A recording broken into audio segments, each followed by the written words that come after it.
Mix 94.1. Mix 94.1 online, mix941.fm. My name is Hannah, and this is by far the coolest phone call of my day. Ben and Jackson from the band 100 Monkeys. How you guys doing? Good. I mean, it's even cooler phone call than calling your parents on Happy Easter.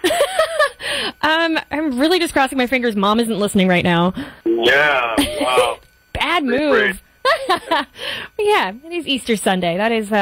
That's a good point. Happy Easter. Happy Easter, everybody. So are you guys ready for Vegas? Very ready for Vegas. Yeah? When ready for Vegas, really? Yeah, right when you're leaving, maybe. Yeah, when you're leaving Vegas is the only time you're not ready for Vegas. Yeah, it's like the hangover. You need to go. In visor, my beer koozie, and change to gamble with. Ready to go. I'm like, you're ready to come here like now. Exactly. We should be there yesterday, really. Yeah. Soon enough, though, the 30th at the Cosmopolitan at Book and Stage. It's going to be a cool show. Yeah, it'll be a lot of fun.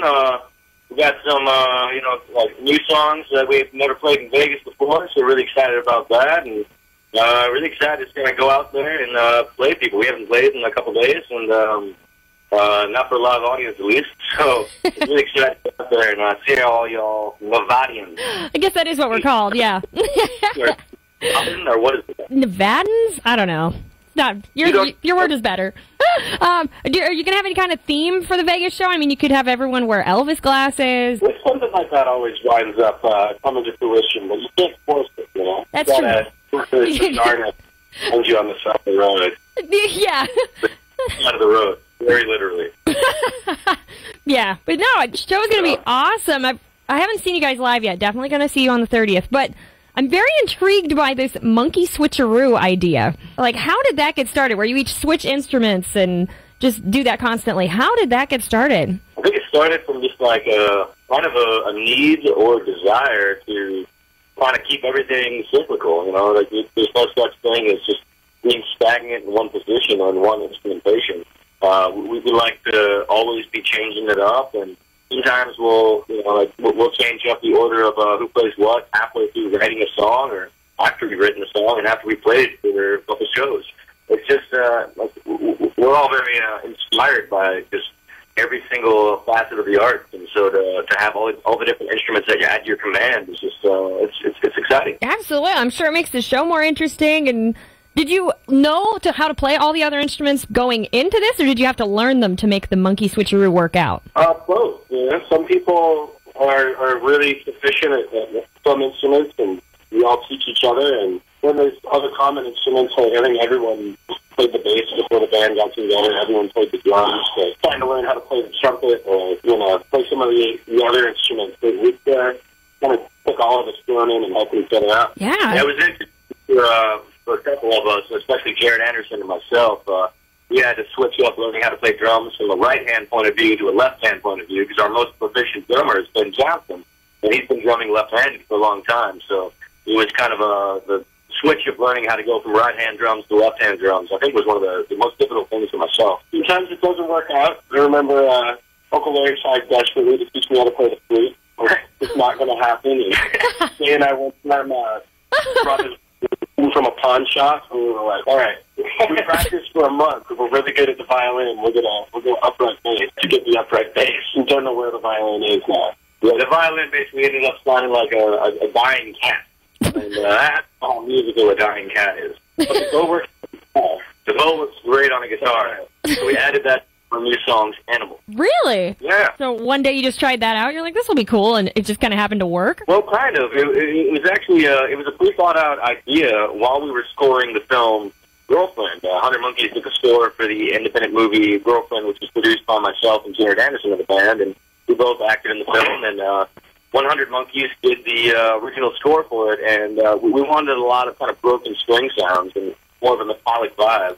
So we tried out the bow on our electric guitar, and it sounded great. So we kept the idea, and we added it to a couple of our rock songs. That is so cool. What an awesome idea. And something else interesting in your live show, you improvise a song. Okay, whose idea was that, and what are some of the most interesting songs you've done? Two-part question there. Ben, you want to take the first part? Well, it all goes back, again, like switching the instruments.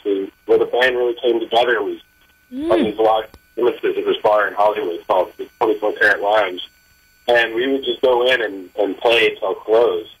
And at the beginning, we didn't have a set at all. We had no pre-written music, so we would just make it up all night long. And, you know, as the band developed over the years, we obviously have a set now, but we never let go of just wanting to make stuff up on the fly. Our first album, actually, is Monster Deluxe, which was a completely improvised session, and then improvised lyrics over top of that session.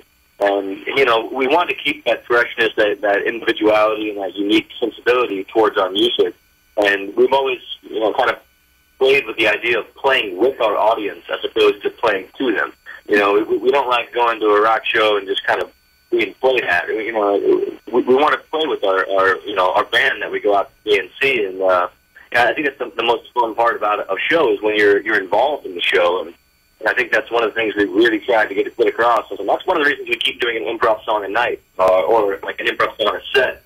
Because we want, you know, the audience to feel what 100 Monkeys is, which is it's a group of 5 individuals who come together and create a unique sound. But it's because all 5 of us come together and we're listening to one another and we're constantly in tune with one another, and that's what the improv is. That's what it's all about. Yeah. Do you get some pretty unique suggestions for songs? Oh, yeah. I guess there was, I think one of my favorites was at the Tiber Room in Philadelphia. It was an all-ages show, and we were asked for an improv title, and this little girl must have been about 7-year-old, adorable. Yeah, and she yelled out whiskey. Oh, gosh. A little awkward, so Ben looked at her and goes, okay, the idea is apple juice. And kind of basically, I don't know, it was almost a ballad about kind of remembering childhood, and that turned out really fun. But there's been some interesting ones, like Hot Nurses, Little Black Book, which made it onto Live and Kicking Part 2. Or was that Part 1? Part 1. Yeah, that's Live and Kicking Part 1. We got Black Book. And that was improv show from Philadelphia as well. A lot of inspiration in Philadelphia. It's a great, all of Pennsylvania is a great place. So we played a lot on the East Coast, and Philadelphia kind of became a home base, really. It was an amazing place with amazing people, and it's nice to be on the East Coast because, you know, like all the seats are close together, so people can come less of a drive to get to see it. So that was a really nice feeling for us, because being out on the West Coast where if you don't live in Los Angeles, you're not going to go out. And even if you do live in Los Angeles, it's hard to get people to go out. Yeah. Don't worry. That problem does not happen in Vegas. Now, you guys got a constant stream of parties all there. Exactly. It should be perfect, actually. So you have the new album, June 28th. It's called Liquid Zoo. Talk about that a little bit. What went into this album? Well, Liquid Zoo, we tracked it over about 6 months, heading from the West Coast over to the East Coast, starting in Los Angeles and working our way over to Baton Rouge. And we used a lot of musicians from the Baton Rouge, New Orleans area that came in and guested on the record. And it's really unique.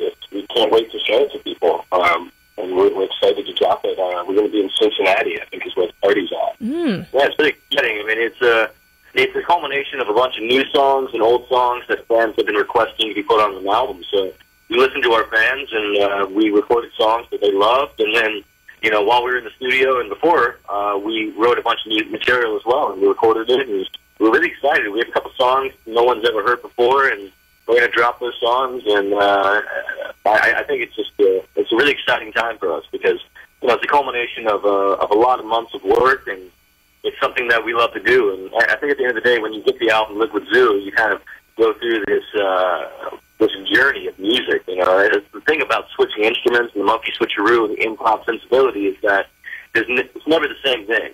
You know, like so we start off going one direction, and we end up in a completely different direction, and it's exciting. Liquid Zoo has you know, kind of country ballads. It's got like soul ballads. It's got hard rock. It's got punk. We got a little hip hop on there.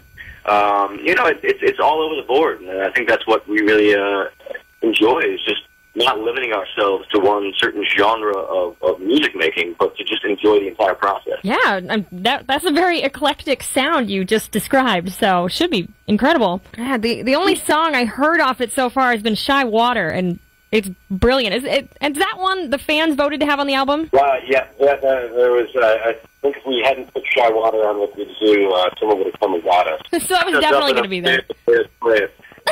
Yeah, was definitely a very, very much fan-inspired track. It's so good.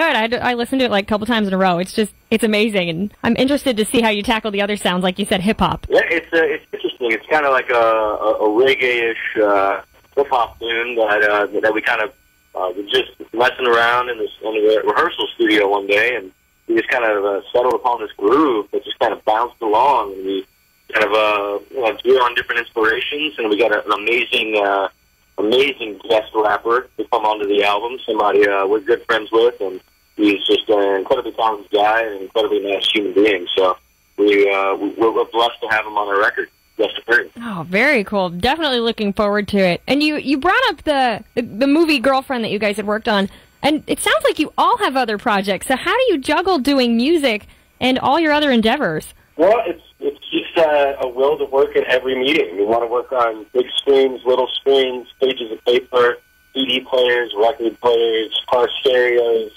sculptures, canvas. We want carvings.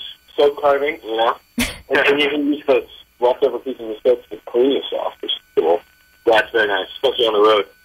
Oh. But you guys, it's one of those things. I think the stage for us is every day. I think 100 Monkeys is a group of 5 entertainers, performers, musicians, actors, producers, whatever, what have you. At the end of the day, it's all we like to do is entertain.